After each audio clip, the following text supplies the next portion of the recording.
Assalamualaikum warahmatullahi wabarakatuh. Perkenalkan, aku Yaritza Navantiola, mahasiswa Universitas Padjadjaran, jurusan Teknologi Industri Pertanian, angkatan 2018. Nah, di video kali ini aku akan membahas mengenai penanganan limbah di bidang agroindustri. Karena aku masih berproses untuk belajar juga, jadi aku membuka diskusi di kolom komentar. Jadi buat teman-teman yang ingin bertanya atau ingin mengkoreksi pembahasan nantinya, bisa banget langsung aja ke kolom komentar. Dan jangan lupa untuk like, subscribe, dan share ke teman-teman kalian mengenai penanganan limbah ini. Video ini akan membahas proses pengolahan limbah kelapa sawit dengan metode anaerob fixed bed reactor. Poin pembahasannya akan ada mengenai jenis limbah, proses terbentuknya limbah, metode, dan hasil pengolahan limbah, serta kesimpulan yang nantinya akan aku sampaikan. Pembahasan video ini pun merupakan hasil studi literatur dari beberapa jurnal di mana analisis lebih dalam di PT Tunas Baru Lampung di Kecamatan Terbanggi Besar, Kabupaten Lampung Tengah, Provinsi Lampung. Seperti yang kita ketahui, banyak sekali industri-industri yang terdapat di Indonesia.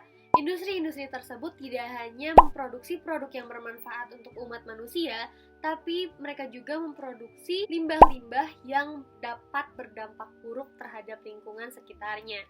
Nah, salah satu industri yang terbesar di Indonesia, khususnya di bidang agroindustri, yaitu salah satunya adalah industri minyak kelapa sawit, atau biasanya dikenal dengan CPO, Crude Palm Oil. Nah, permintaan dari si minyak kelapa sawit ini selalu meningkat di tiap tahunnya.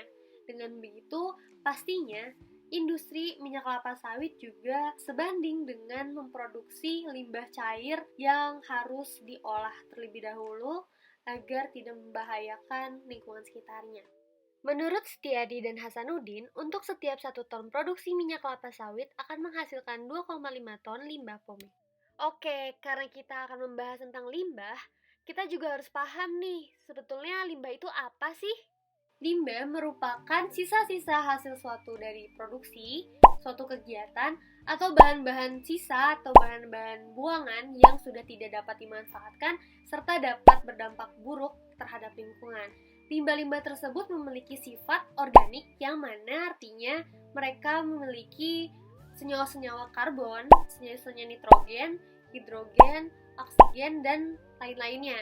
Yang mana semakin meningkatnya organik, semakin sulit terdegradasi oleh mikroba. Nah, limbah dikategorikan berdasarkan bentuk suspensinya, yang mana ada cair, gas, padat, dan partikulat.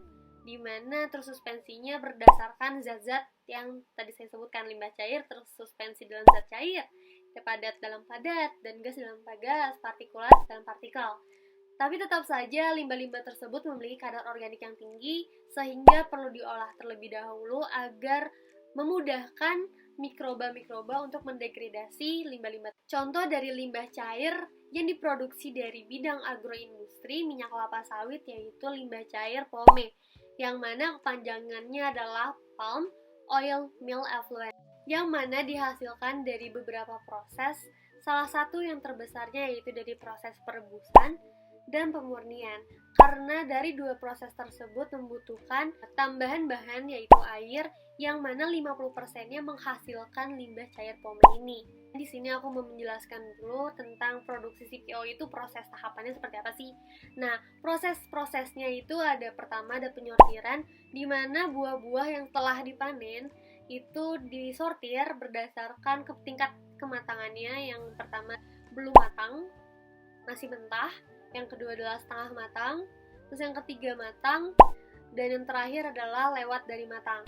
Nah, 4 tersebut itu diklasifikasikan berdasarkan hasil rendemen minyak-minyaknya, dan selanjutnya ada proses perebusan. Di proses perebusan ini bertujuan untuk menghilangkan enzim yang mana dapat menurunkan kualitas dari minyak kelapa sawitnya, serta memudahkan di proses pemisahan dari kulit cangkang dengan daging dan buah segarnya. Dan yang terakhir adalah proses pemurnian. Nah, proses pemurnian ini yang mana akan menghasilkan produk minyak kelapa sawit serta limbah POME, karena di sini adalah ada bahan masuk yaitu air, yang mana saat pemurnian tidak semuanya terkonversi menjadi minyak kelapa sawit melainkan menjadi POME juga. Dan sebelum kita mengenal penanganan limbahnya seperti apa, kita juga harus mengenal karakteristik dari limbah pomenya sendiri. Nah, limbah pome ini tadi sudah disebutkan pastinya bersifat organik, yang mana dia terdiri dari lignin, dari hemiselulosa, dari protein, dari campuran karbohidrat, yang mana molekul dan beban-bebannya itu sangat berat yang akan berdampak kepada kadar COD, BOD, dan TSS. Jikalau kadar COD, BOD, dan TSS-nya tinggi, akan menghasilkan beban organik yang tinggi, di mana kesediaan oksigen untuk mikroba dalam mendegradasi limbah-limbah tersebut akan berkurang, yang mana akan menekan proses pertumbuhan mikroba serta akan mengganggu keseimbangan dari ekosistem di sekitarnya. Menurut Muhammad, limbah pome yang dialirkan ke perairan tanpa diolah akan mengurangi jumlah oksigen yang dibutuhkan oleh organisme perairan. Selain itu, warna pada limbah pome dapat memperlambat pertumbuhan biota akuatik karena mengurangi penetrasi cahaya matahari yang mengakibatkan penurunan proses fotosintesis. Nah, sebelumnya aku sudah menyinggung mengenai BOD, COD, dan TSS. Nah, BOD ini merupakan kepanjangan dari biologi oksigen demand, di mana tingkat kadarnya itu jumlah kadar oksigen yang dibutuhkan oleh mikroba untuk mengurai suatu bahan organik di dalam cair. Sedangkan COD, chemical oxygen demand, merupakan jumlah tingkat kadar senyawa kimia yang dibutuhkan oleh mikroba dalam mengurai zat-zat organik yang terdapat dalam cair. Dan terakhir adalah TSS, Total Suspended Solid, di mana kadar padatan yang tersuspensi dalam limbah tertentu, di mana contohnya seperti lumpur atau endapan-endapan yang berbentuk padat namun tersuspensi dalam zat cair. Nah, lalu kenapa nih BOD, COD, TSS tinggi, apa ngaruhnya sih sebetulnya? Nah, ngaruhnya adalah ke mikroba untuk sebagai peran yang mendegradasi suatu limbah. Mikroba tersebut memiliki kebutuhan nutrisi oksigen dalam memecah atau mendegradasi si limbah-limbah tersebut. Beban yang tinggi, BOD, COD, TSS yang tinggi, dan akhirnya pendegradasian limbah tersebut jadi lama, sulit terdegradasi, dan akhirnya mengganggu ekosistem lainnya. Kayak semisalnya nih limbah cair yang belum diolah sama sekali langsung dibuang ke biota laut, dan akhirnya makhluk hidup yang ada di laut akan mengalami kesulitan mencari oksigen atau mencari makanannya karena terkontaminasi dari organik-organik yang terlalu tinggi kadarnya. Oleh karena itu, limbah cair yang dihasilkan perlu diolah terlebih dahulu agar terciptanya ekosistem yang seimbang. Terlebih lagi, pemerintah pun memiliki regulasi terkait penanganan limbah. Sesuai pemerintah, standar tingkat limbah COD, BOD, dan TSS yaitu sebagai berikut. Parameter untuk COD, beban paling tingginya 350, sedangkan BOD 100, dan terakhir TSS sebesar 250. Nah, penanganan limbah sebetulnya banyak banget caranya, yaitu ada sistem kolam, terus bentonite, reagen fonten, dan advanced oxidation, adsorpsi, sistem anaerob atau aerobik. Hal-hal tersebut banyak banget cara-cara untuk menangani limbahnya. Khusus dalam video kali ini kita bakal ngebahas tentang penanganan limbah cara sistem anaerob dengan bantuan fixed bed reactor. Alat dan bahan yang dibutuhkan oleh metode ini antara lain penampung limbah, tangki umpan, pompa umpan dan sirkulasi, pipa inlet, digester, pipa outlet effluence, bak penahan gas, pipa biogas, flowmeter biogas, dan gas holder. Nah, dalam sistem anaerobik ini, kita membutuhkan bakteri-bakteri anaerob untuk melakukan tugasnya secara fermentasi dalam mengubah zat-zat organik menjadi energi terbarukan menjadi biogas.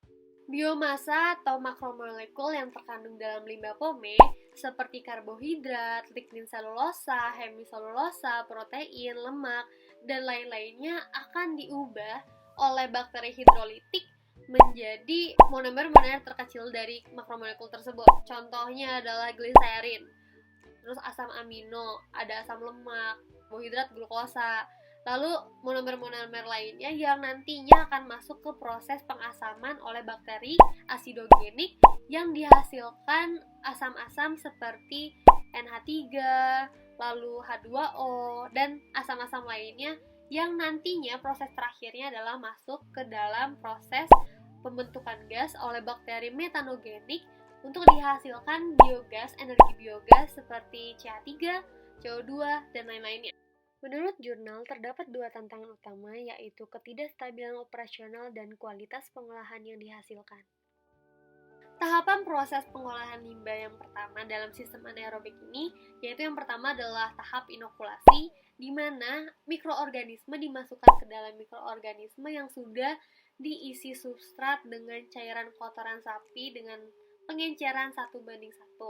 Nah, harapannya mikroorganisme tersebut dapat tumbuh dan berkembang biak dalam wadah tersebut yang nantinya akan siap dipindahkan ke dalam reaktor upflow, di mana reaktor tersebut memasukkan umpan dari bawah, lalu terdapat penyangga di tengah-tengahnya dan akan keluar melalui atasnya.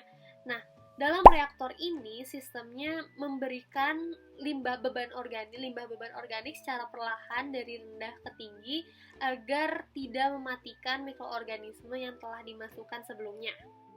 Lalu akan ditunggu secara kontinu berhari-hari, biasanya efektif dalam waktu 90 harian, dan akan terjadi penurunan beban organik kepada limbah POME tersebut. Menurut perhitungan jurnal, limbah POME sebelum menghasilkan suhu sebesar 70-80 derajat Celcius, pH sekitar 4,56 sampai 4,98, beban COD 57.000 sampai 60.400 mg per liter, total suspended solidnya 0,23 sampai 5,44 gram per liter. Setelah melakukan metode sistem anaerobik dengan bantuan fixed bed reaktor ini, limbah POME terhitung beban COD-nya 17.000 mg per liter dengan gas metana yang terbentuk sebesar 64% dari beban limbah yang dimasukkan. Kesimpulan yang bisa kita ambil dari jurnal ini dan metode dari sistem anaerobik dengan fixed bed reaktor yaitu bahwa limbah tersebut menghasilkan sebesar 64% gas biogas yang dapat dimanfaatkan dan direcycle ulang untuk menjadi energi terbarukan dalam suatu industri.